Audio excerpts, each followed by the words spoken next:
The autumn wind rustled through the maple trees as Sarah Matthews pulled her black coat tighter around her shoulders. Her steps were slow and deliberate as she walked the familiar path through Oak Grove Cemetery. The cloudy October morning matched her mood perfectly. Today would have been her and David's 15th wedding anniversary. In her trembling hands, she carried a bouquet of red roses, David's favorite. He had always brought them home every Friday, without fail, until that terrible day 6 months ago when a sudden heart attack took him away at just 45 years old. Sarah's heels clicked softly against the stone path as she approached David's grave. But something made her stop about 30 feet away. There, kneeling beside her husband's headstone, was a young black girl she had never seen before. The girl looked about 12 years old, wearing a neat purple sweater and jeans. Her hair was styled in neat braids, tied with purple ribbons that matched her sweater. What caught Sarah's attention most was how the girl seemed completely at ease there, as if she had done this many times before. Sarah watched, frozen in place, as the young girl carefully arranged white daisies in a small glass space by the headstone. The sight made Sarah's heart beat faster. Who was this child? Why was she visiting David's grave? The girl's lips were moving, and though Sarah couldn't hear the words, it was clear she was talking to the headstone, to David. There was something so personal, so familiar about it that Sarah felt like she was intruding on a private moment. Minutes passed, and Sarah remained rooted to the spot, clutching her roses. Her mind raced with questions. During their 12 years of marriage, David had never mentioned knowing any young black families. He had worked as an accountant at Johnson and Myers' firm, lived in their predominantly white suburb, and their social circle had been mostly other couples from their country club. The girl reached out and touched the headstone gently, the way someone might touch the shoulder of a dear friend. The gesture was so tender that Sarah felt tears welling up in her eyes. There was clearly a story here, one she knew nothing about. Sarah noticed a small backpack beside the girl, decorated with mathematical symbols and formulae. The girl pulled out what looked like a paper and placed it carefully under the vase of daisies, weighing it down with a small stone to prevent it from blowing away. As the girl stood up, she wiped her eyes with her sleeve, and Sarah realized she had been crying. The discovery made Sarah's chest tighten with emotion. Whoever this child was, she clearly cared deeply for David. The girl picked up her backpack, straightened her sweater, and took one last look at the headstone. Then she turned and started walking toward the cemetery exit, taking a path that would not cross Sarah's location. Once the girl was out of sight, Sarah finally found the strength to move forward. Her legs felt weak as she approached David's grave. The headstone was exactly as she had left it last week, polished black granite with gold lettering. David E. James May THEWS, beloved husband, 1979-2024. Love leaves a memory no one can steal. The daisies the girl had brought were fresh and arranged with care. Sarah bent down to look at the paper left under the vase. It was a math test with a big red A+ marked at the top, and a teacher's comment saying, "Outstanding work, Maya. Your problem-solving skills are exceptional." Sarah's hands shook as she picked up the test paper. At the top right corner was the student's name, Maya Johnson, grade 7, Lincoln Middle School. She carefully placed the test back exactly where she had found it, somehow knowing it was important to this girl, this Maya, that David see her achievement. Sarah arranged her roses in the permanent vase on the other side of the headstone, her mind swirling with questions. Who was Maya Johnson? How did she know David? Why had he never mentioned her? And most importantly, what was the story behind this young girl's obvious connection to her husband? As Sarah stood there, the wind picked up, scattering a few fallen leaves across the cemetery ground. She realized that perhaps she didn't know everything about the man she had been married to for 12 years. And maybe, just maybe, there was more to David's story than she had ever imagined. For the next week, Sarah couldn't get the image of the young girl out of her mind.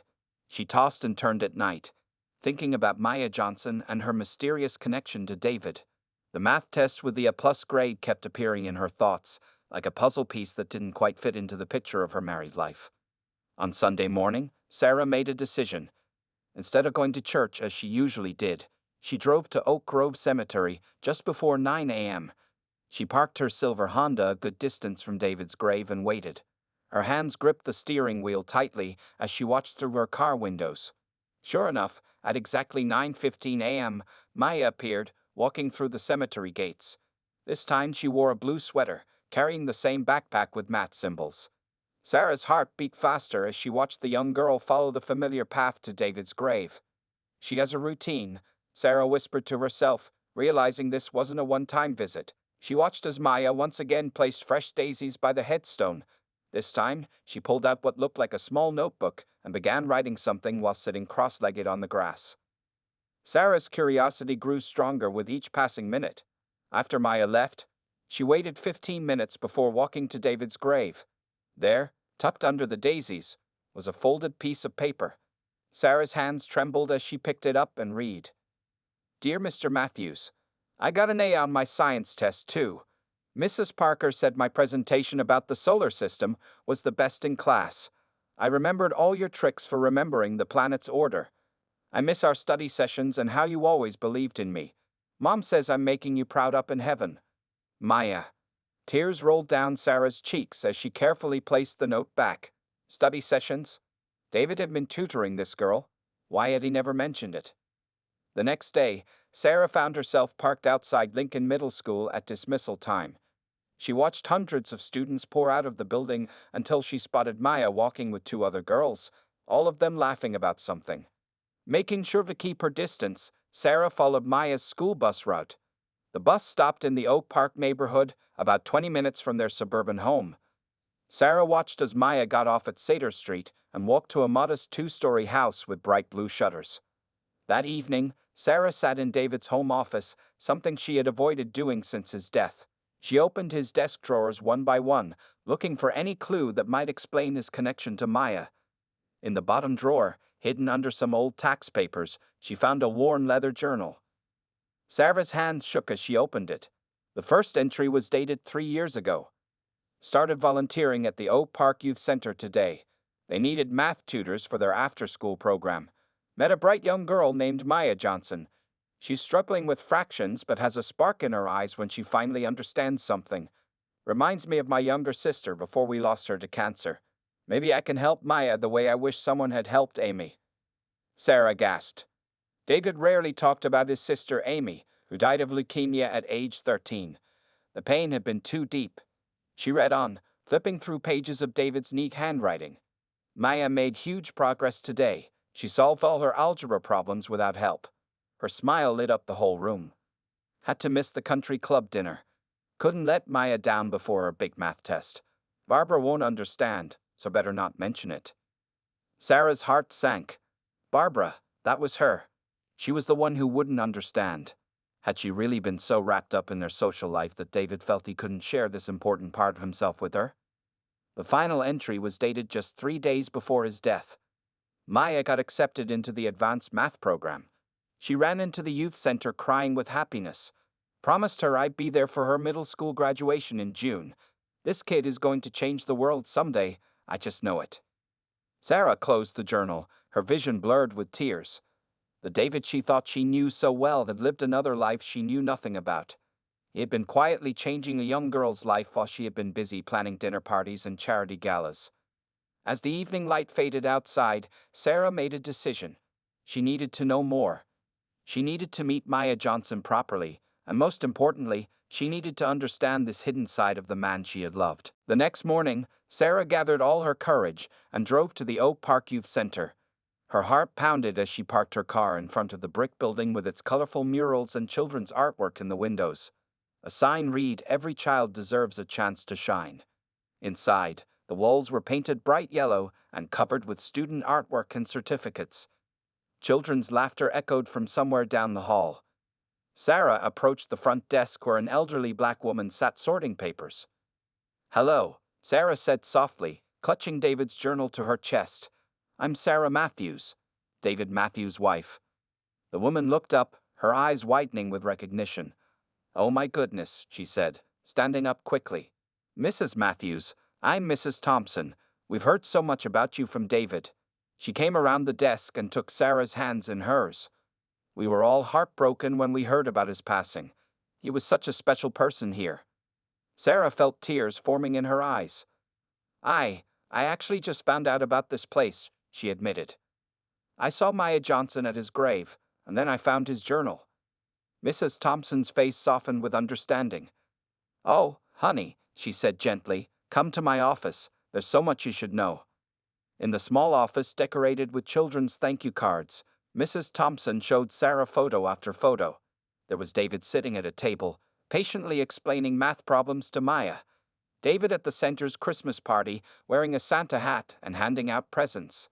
David and Maya at a math competition, both grinning widely as Maya held up a first-place trophy. Maya was so scared of math when she first came here, Mrs. Thompson explained, pointing to an old photo. Her mother Angela works 2 jobs, and Maya was falling behind in school. The other kids made fun of her for being stupid. She was ready to give up. Sarah wiped her eyes as Mrs. Thompson continued. Then David started working with her. He didn't just teach her math. He taught her to believe in herself. He saw something special in that girl, just like he saw something special in every child who walked through these doors. "Why didn't he ever tell me?" Sarah asked, her voice barely a whisper. Mrs. Thompson smiled sadly. "He said he wanted to keep this place special, separate from his regular life. He worried that if too many people knew, it would change the magic of what happens here. These kids didn't need fancy charity events or publicity. They just needed someone to believe in them." Sarah looked at more photos. There was David helping other children too. The Maya was in most of them. In every picture, his eyes shone with the same pride Sarah had seen when he talked about his sister Amy. The day before he... Mrs. Thompson paused, her voice catching. The day before he passed, he was here celebrating because Maya had just been accepted into the advanced math program. He kept saying, "I knew she could do it. I knew it." Sarah found herself looking at the last photo taken of David at the center. He and Maya were working on a math problem, both leaning over a textbook, completely focused. The same textbook Sarah had seen Maya carrying in her backpack. "Maya hasn't been the same since he passed," Mrs. Thompson said quietly. "She still comes for tutoring, but something's missing.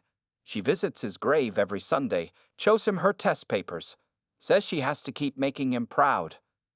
Sarah opened David's journal and showed Mrs. Thompson the last entry about Maya's graduation. The older woman dabbed at her eyes with a tissue. "That's why she works so hard," Mrs. Thompson explained. "She wants to graduate with honors because she promised him she would." That child loved David like a father. As Sarah sat there, surrounded by evidence of her husband's secret life of kindness, she felt something shift inside her. The hurt of not knowing was slowly being replaced by pride. David had touched so many lives, had made such a difference, all while asking for nothing in return. "Mrs. Thompson," Sarah said, straightening her shoulders, "I'd like to meet Maya properly. And I'd like to learn about the tutoring program. Maybe I could help somehow." Mrs. Thompson smiled warmly, reaching for Sarah's hand. "Oh, honey, you already have. By coming here, by wanting to understand, you're helping to keep David's spirit alive in this place." As Sarah left the youth center that afternoon, she felt closer to David than she had in months. She finally understood what had drawn him here day after day. It wasn't just about teaching math. It was about changing lives, one child at a time. The following Sunday, Sarah arrived at the cemetery earlier than usual. She sat on a nearby bench, her heart racing as she waited for Maya's regular visit. This time, she noticed a woman walking with Maya. She must be Angela, Maya's mother. As they approached David's grave, Sarah stood up slowly. She watched as Maya placed her usual fresh daisies while Angela stood back, giving her daughter a private moment. Sarah took a deep breath and walked towards them. "Hello," Sarah said softly, causing both Maya and Angela to turn around. "I'm Sarah Matthews, David's wife." Maya's eyes went wide with recognition, and she quickly stepped behind her mother. Angela placed a protective hand on her daughter's shoulder, but her eyes were kind as she looked at Sarah. "Mrs. Matthews," Angela said, her voice gentle, "I've been wondering when we might meet. I'm Angela Johnson, and this is Maya." Sarah noticed Maya clutching her math notebook tightly against her chest, the same one she'd seen in all those photos at the youth center. The young girl's eyes were fixed on the ground, and Sarah could see tears forming.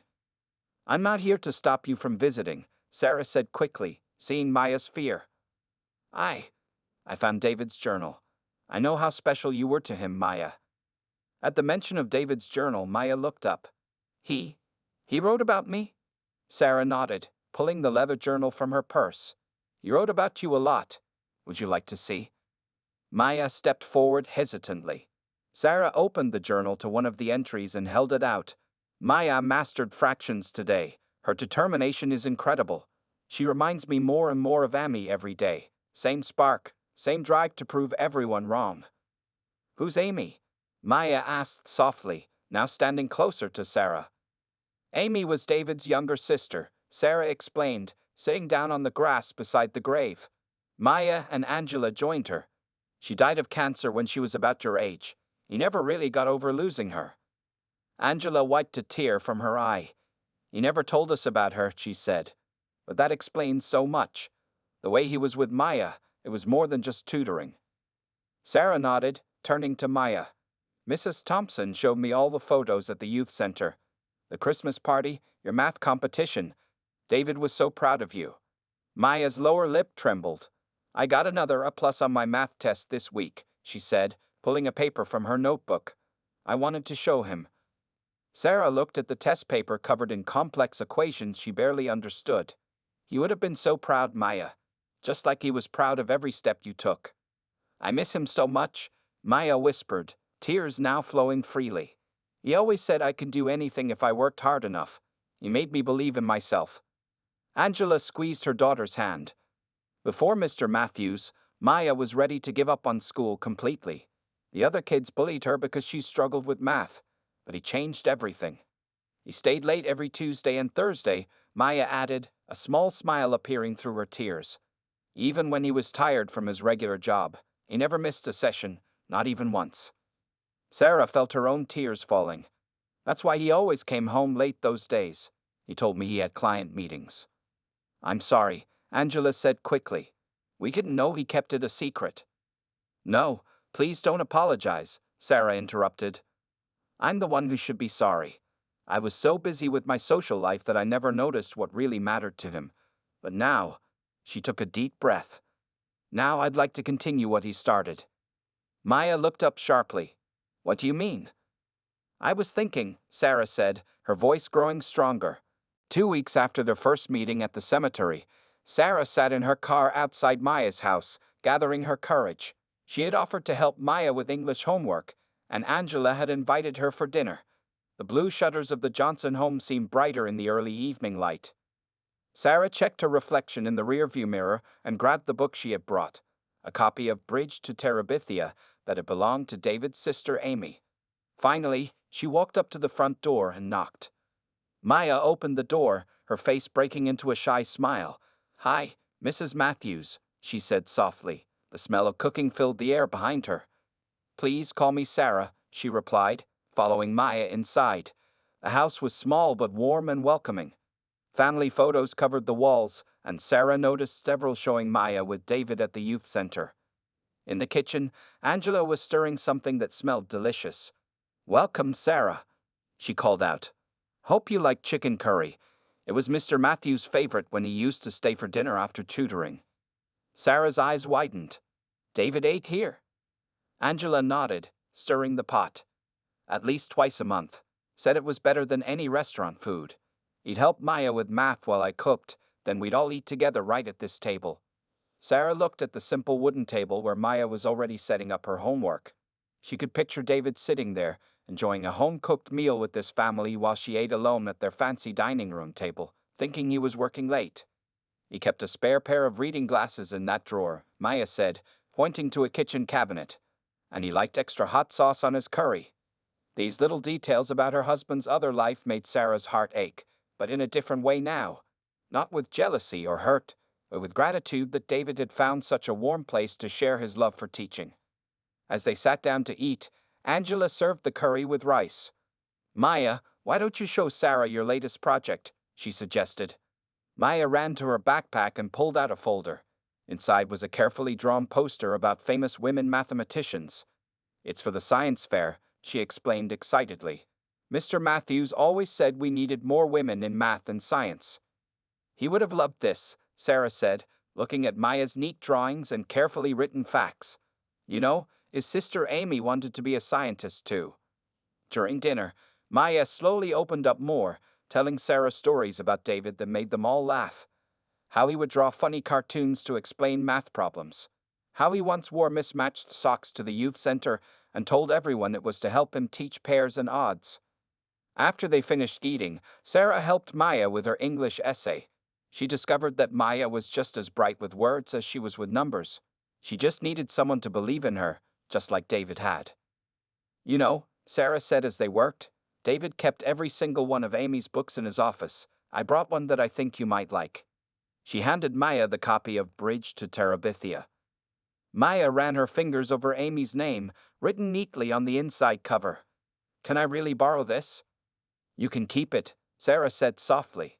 I think both Amy and David would want you to have it. Later that evening, as Sarah prepared to leave, Angela pulled her aside. Thank you, she said quietly. After we lost Mr. Matthews, Maya was so lost. But having you here, it's like having a piece of him back.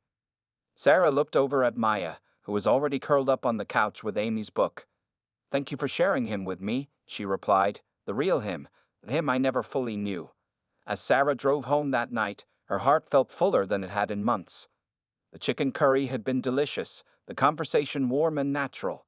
She realized that David hadn't been living a double life, he had simply found another place to share his gift for teaching and his capacity for love. On her kitchen counter at home, Sarah found her old teaching certificates and began making plans. Maybe it was time for her to return to teaching. Maybe it was time to honor David's memory by continuing what he had started, not just with Maya, but with all the children at the youth center who needed someone to believe in them. She went to bed that night thinking about math problems, curry recipes, and the amazing way life could bring people together, even through loss. A month had passed since Sarah's first dinner at the Johnson home.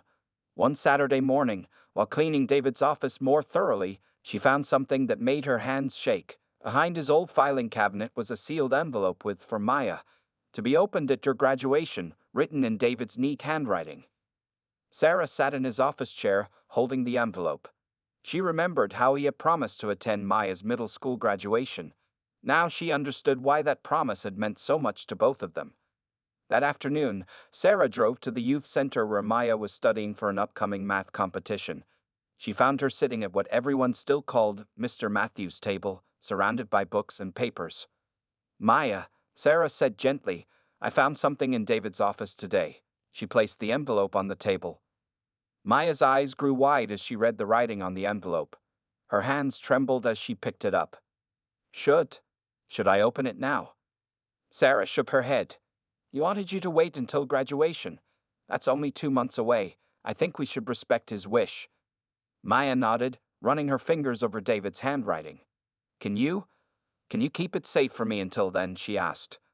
I'm afraid I might not be able to wait if I take it home. Sarah smiled, understanding completely. Of course, we'll open it together at your graduation. As they sat there, Mrs. Thompson came over with a stack of papers. Maya, show Sarah what came in the mail today. Maya pulled out an official-looking letter and handed it to Sarah. It was from the state math competition committee. Maya had qualified for the state finals. David would be jumping up and down right now, Mrs. Thompson said, wiping away a tear. He always said Maya would make it to state finals one day. Sarah looked at Maya's nervous face. Are you scared about the competition? Maya nodded. Mr. Matthews always knew how to calm my nerves before big tests. He had special breathing exercises we would do together. Sarah reached into her purse and pulled out something she brought from home.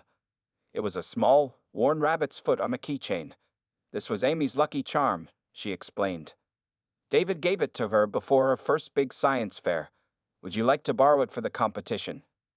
Maya's eyes filled with tears as she carefully took the keychain. Really? But it was his sister's. And now it's yours, Sarah said firmly. Amy would have loved you, Maya, just like David did. Later that afternoon, Sarah helped Maya practice for the competition. Though she couldn't help with the complex math problems, she could time Maya's practice tests and do the breathing exercises she'd learned from Mrs. Thompson. As they worked, Angela arrived to pick up Maya. She was still in her nurse's uniform from her hospital shift. Sarah, will you join us for dinner again? She asked. Maya made her first attempt at baking cookies for dessert. Sarah smiled. These Sunday dinners had become a regular thing now. I'd love to. But first, Show her what I found today, Maya. Maya carefully showed her mother the sealed envelope. Angela read David's writing and had to sit down, her eyes filling with tears. That man, she whispered. Even now, he's still looking out for our girl. Mom, Maya said suddenly, can Sarah sit with you at graduation? In the family section? Angela smiled warmly. Of course, honey, she is family now. Sarah felt tears spring to her eyes. Family. Yes, that's what this felt like. Not a replacement for what she'd lost with David, but an extension of his love, his teaching, his belief in making the world better one child at a time. That evening, over Maya's slightly burnt but lovingly made cookies, they talked about the upcoming graduation and state math competition. Sarah shared more stories about Amy, and Maya talked about all the ways David had helped her overcome her fear of mathematics. Before leaving, Sarah placed the sealed envelope in her purse, feeling its weight like a precious treasure. Whatever words David had written for Maya's graduation day, Sarah knew they would be perfect, because everything about David, even the parts she was only now discovering, had been about spreading love and hope.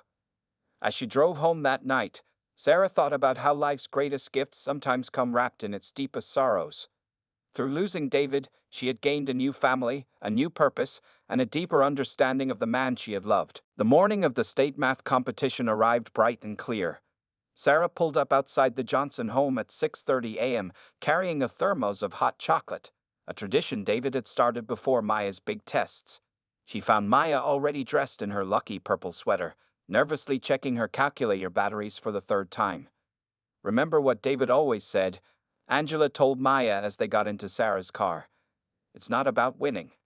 It's about believing in yourself. Maya finished, clutching Amy's rabbit's foot keychain tightly. You made me say it before every test. The competition was being held at the State University, 2 hours away. As Sarah drove, she glanced in the rearview mirror at Maya in the back seat, quietly reviewing her notes. She looked so much like the photos of Amy at that age. Same determined expression, same fierce concentration. I dreamed about Mr. Matthews last night, Maya said suddenly. He was sitting at our kitchen table, helping me with practice problems, just like before. It felt so real. Sarah reached back and squeezed Maya's hand. He's with you today, honey, just like he's been with you all along. When they arrived at the university, the registration hall was packed with students from all over the state. Maya's hands were shaking as she pinned on her contestant number, 147. Look, Sarah said, pointing to a quiet corner. That's perfect for your breathing exercises, just like we practiced at the youth center. As they walked to the corner, they passed other contestants with their parents. Many had fathers helping them with last-minute preparations. Sarah noticed Maya watching them, her eyes sad.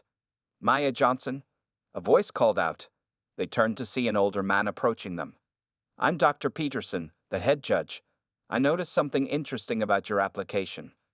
Maya stepped closer to Angela, looking nervous. Your recommending teacher was David Matthews, Dr. Peterson continued. I knew David from university. We taught summer school together years ago. Brilliant man, wonderful teacher. I was so sorry to hear of his passing. Maya's eyes filled with tears. Graduation day arrived on a perfect June morning. Sarah helped Maya adjust her graduation gown in the Johnsons' living room while Angela took pictures. The blue honor cords around Maya's neck marked her as one of the top students in her class. I can't believe it's finally time to read his letter, Maya said quietly, looking at the sealed envelope that Sarah had brought. They had all agreed to read it together before the ceremony. The three of them sat on the couch, Maya in the middle. With trembling hands, she carefully opened the envelope that David had written so many months ago. Inside was a letter, written in his familiar handwriting. Dear Maya, if you're reading this, it means you made it to graduation. I always knew you would.